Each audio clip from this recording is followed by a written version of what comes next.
তৃতীয়বারের জন্য প্রধানমন্ত্রী হিসেবে শপথ নিয়েও শরিক দল নিয়ে খুব একটা স্বস্তিতে নেই নরেন্দ্র মোদী। কিন্তু তার মধ্যেই নতুন করে অস্বস্তি বাড়িয়েছে ফের ইভিএম বিতর্ক। এবার আর বিরোধী পক্ষ নয়, এমন একজন এবার ইভিএম এর বিরুদ্ধে কথা বলেছেন, জানিয়ে ভয়ঙ্কর অস্বস্তিতে পড়েছে মোদীর দল এবং নির্বাচন কমিশন। এই মানুষটি হলেন টেসলা এবং এক্স টুইটারের কর্তা বিশ্বখ্যাত টেক জায়ান্ট এলন মাস্ক। তার সঙ্গে মোদীর সুসম্পর্কই রয়েছে। মাস্ক দাবি করেছেন ইভিএম হ্যাক করা সম্ভব, তাই আমাদের ইভিএম ত্যাগ করাই উচিত। আর এরপরেই বিরোধীরা আবার নতুন করে ইভিএম নিয়ে প্রশ্ন তুলতে শুরু করেছে।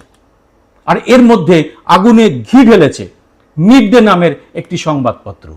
তারা একটি প্রতিবেদনে জানিয়েছে মুম্বাই উত্তর পশ্চিম আসনে ইভিএম এর গড়বড় করা হয়েছে।